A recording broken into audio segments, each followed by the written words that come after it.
اللہ الرحمن الرحیم۔ قبلہ کاری صاحب، یہ روایت جو آپ نے جس الفاظ سے بتائی ہے اس الفاظ سے تو نہیں،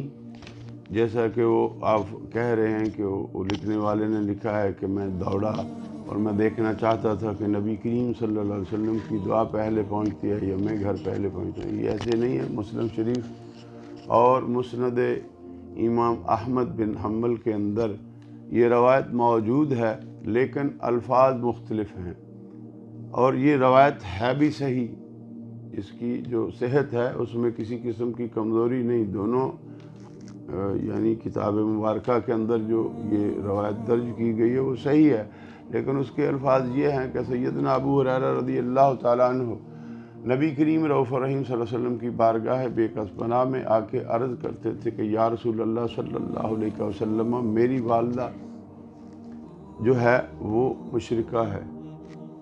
تو آپ اس کے لیے دعا فرمائیں۔ لیکن ایک دن کا جو اصل واقعہ ہے، جہاں جو صحیح جو بات ہے کہ حضرت سیدنا ابو ہریرہ رضی اللہ تعالیٰ عنہ اپنی والدہ ماجدہ کو روز کہتے تھے کہ آپ مسلمان ہو جائیں، مسلمان ہو جائیں،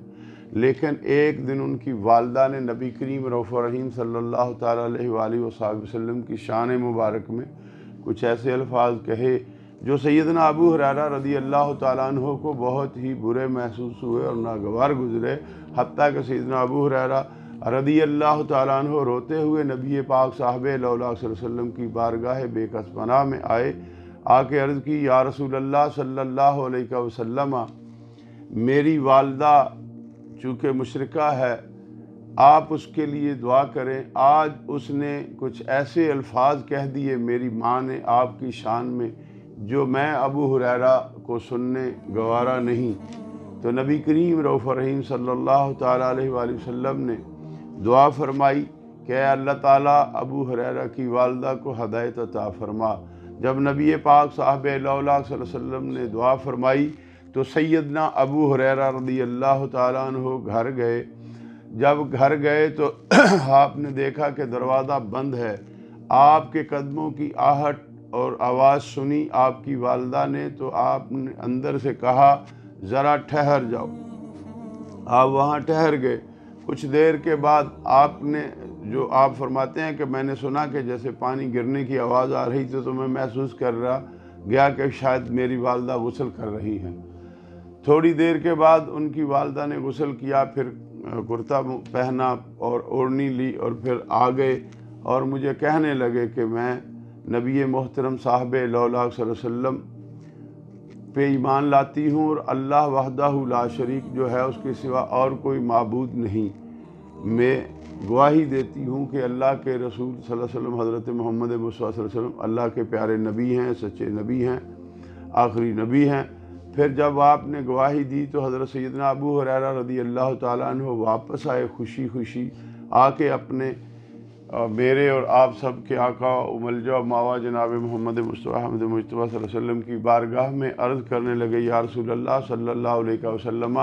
اللہ تعالیٰ نے آپ کی دعا کا صدقہ میری والدہ کو ایمان عطا فرما دیا، میری والدہ مسلمان ہو گئی۔ یا رسول اللہ صلی اللہ علیہ وسلم، آپ یہ دعا فرمائیں کہ لوگوں کے دلوں میں، مومنین کے یعنی مسلمانوں کے دلوں میں اللہ میری اور میری ماں کی محبت رکھ دے۔ تو سیدنا ابو ہریرہ رضی اللہ تعالیٰ عنہ فرماتے ہیں کہ میں جن لوگوں کو نہیں بھی دیکھا ان کے سینوں میں بھی میری محبت ہے۔ کیوں؟ ابھی دیکھیں نا، جب ہم حدیث پاک پڑھ رہے ہیں تو ان کی والدہ کا بھی ذکر کر رہے ہیں، حضرت سیدنا ابو ہریرہ رضی اللہ تعالیٰ عنہ کا بھی ذکر کر رہے ہیں۔ ہم نے تو دیکھا نہیں، لیکن ہم ان کے لیے کتنے پیارے الفاظ بولتے ہیں، سیدنا بولتے ہیں، رضی اللہ تعالیٰ عنہ بولتے ہیں۔ یہ میرے نبی پاک صاحب اللہ صلی اللہ علیہ وسلم نے جو دعا فرمائی، یا اللہ ابو ہریرہ اور اس کی ماں کی محبت لوگوں کے سینوں میں رکھ دے، تو آقا کریم علیہ الصلوۃ والسلام کی دونوں دعائیں اللہ تعالیٰ نے قبول فرمائی۔ یہ صحیح مسلم کے اندر موجود ہے صحیح سند کے ساتھ، اور مسند امام احمد بن حنبل کے اندر بھی صحیح سند کے ساتھ یہ روایت موجود ہے۔ لیکن جو سوال جس طریقے سے آپ نے کیا فیس بک کے حضرات نے، وہ انہوں نے اپنی مرضی سے کہ میں دیکھنا چاہتا ہوں نبی پاک کی دعا قبول ہوئی کہ نہ ہوئی، یہ چیزیں جو ہیں یہ غلط ہیں، ایسی چیزوں سے گریز کرنا چاہیے۔